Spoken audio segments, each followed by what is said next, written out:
6 months ago, a year ago, we don't have the legal authority to assert jurisdiction offshore, and we don't necessarily have the legal authority to get in these other areas. So the SEC has been fairly diffident, right? Fairly hands off and non-committal. But I think that this crash with $150 billion meltdown, I think this kind of is the crisis that basically creates the opportunity for the SEC to step up and be much more authoritative and assertive, for good or for bad. And that's where we are.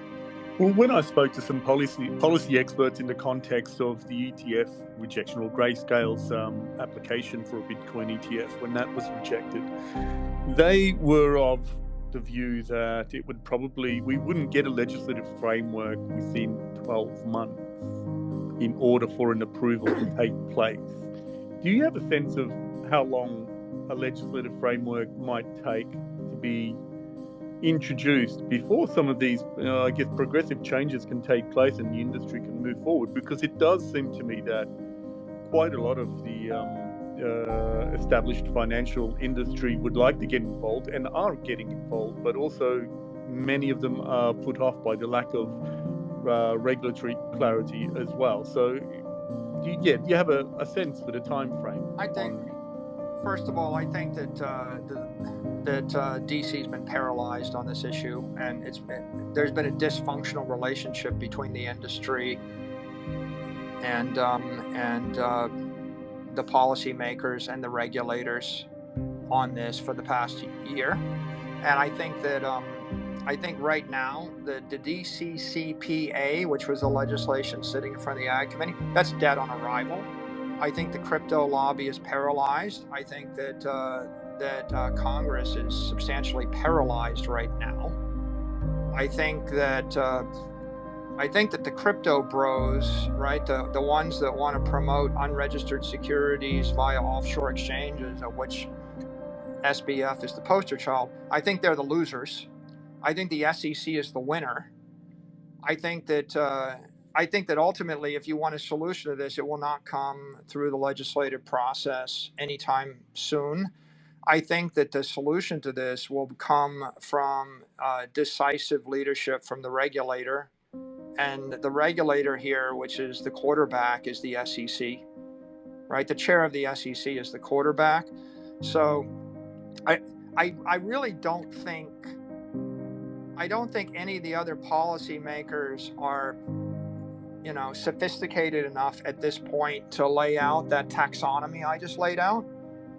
If I walked up to any congressman, any senator, and I said, define a digital security, a digital commodity, a digital token, and a digital currency, I just think they'd say, what? And Archie, I don't even think most of the people in the crypto industry are sophisticated enough to say what I just said. I've watched all the leaders in the crypto industry. They haven't laid out a taxonomy of a token versus security versus a currency versus a commodity, and what would be the rules governing the trading, and registration of any of these things. And so the industry has fallen. It can't get up. The only person, right, the only person with simultaneously the power, the moral authority, and the intellectual strength and the intellectual clarity to fix this is the chair of the SEC. Now, will he do it? Unclear. I think there's a lot of people in the industry that have been trying to undermine him, and I think that it's very political. Like there are politicians that will undermine the chair of the SEC, and I think it's very political. But if you're going to get a progressive move forward, if the industry is going to progress, someone's got to lay out the taxonomy, lay out the registration process, give people a timeline, and drive this thing forward. I rather think that probably the policymakers would just breathe a sigh of relief if the SEC just published a 10-page or 20-page paper just telling everybody how this is going to work. Right? And what's preventing them from doing that? I mean, by the way, like like to make a point on the DCCPA, if you look at that legislation said, well, we kind of think that crypto is commodities, and we think that the CFTC should regulate it because they're commodities. But if they're securities, then the SEC should. But there was no mechanism to get registered as a commodity or registered as a security. There was no way to figure out what was what. And they said, yeah, we kind of think the Bitcoin and ETH are commodities. Okay, well, one of those two things is obviously not a commodity, right? So that entire bill was intellectually defective and ethically defective, right? And the chair of the SEC at that point said, in a very politically correct fashion, he said, I have concerns because this is light registration. It's being pushed by, the people that just crashed. Sam Bankman-Fried was lobbying for this for obvious reasons.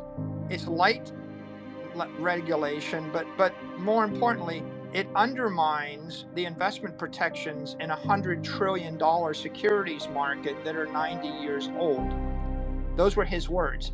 And what he meant by that, Archie, was the SEC Act of 1933 said you cannot lie, cheat, or steal when you sell securities to the general public. That's what the Act said. You cannot cheat investors. If you're a security, you can't cheat investors. There's $100 trillion of securities. Everything in crypto is a security other than a handful of things. The vast majority of things are securities. And so this legislation was attempting to create a backdoor to allow securities to masquerade as commodities. And that's a moral hazard. Because if you actually had a backdoor for securities to masquerade as commodities, why wouldn't everybody with a security just want to call it a commodity and duck any civil criminal liability or any disclosure liabilities? And the logical thing that happens next is everybody taking their company public doesn't take them public as a publicly traded security. They just take them public as a token. Oops, I just realized I just invented the crypto industry for the past 5 years, right? That's what's going on, right? All of these crypto tokens are in essence raising money by ducking securities laws. And that's a process that wrecks the entire securities market and wrecks the financial markets. So what we had was a problem. I think that the lawmakers put forward legislation written by lobbyists. The lobbyists are substantially controlled and influenced by the crypto industry and guys like Sam Bankman-Fried. And the crypto industry doesn't want securities law. They want to duck securities law. 80% to 90% of all the crypto lobbying is to prevent securities law from being applied to the crypto tokens. So I don't think you get a quick solution via the political process or the legal process. I think that you may get a quick solution, which is either progressive or regressive from the SEC. You may, and I think that we're just going to have to wait and see. That's basically the most interesting story to watch right now. Well, the interesting thing for me right now is watching there's almost kind of like this parallel lane of activity with all of the major custodian banks in the United States who are ready now to custody Bitcoin for their customers, both institutional, retail. We saw Fidelity offering it to retirement savings accounts as well. So there's a whole bunch of activity going on as if regulation is not required. So I'm just wondering from the official regulatory point of view, what needs to be the next domino to fall before we can sort of clear this logjam of activity? I think we can already see big organizations, BNY Mellon, Bank of America, Fidelity, they're already moving into Bitcoin trading and Bitcoin custody. And so that's happening regardless. We come back to my three scenarios, the status quo twisting in the wind, or the regressive or the progressive scenario. In all three of those scenarios, Bitcoin is going to be traded and custodied with regulated entities, with banks, regulated financial players. You're going to get your Bitcoin through Block, you'll get it through a Coinbase that's a publicly traded, regulated company. You'll get it through a NYDIG. You'll get it through a Fidelity. You'll get it through a whatever bank. So that's happening regardless. If you get the regressive stance, you will have a small digital assets set of exchanges or crypto exchanges that trade, that'll have very narrow focus. They'll all be regulated and registered, and they will coexist with they'll coexist with all the self custody solutions for Bitcoin, and probably self custody solutions for whatever other assets are registered. And then in the most progressive case, if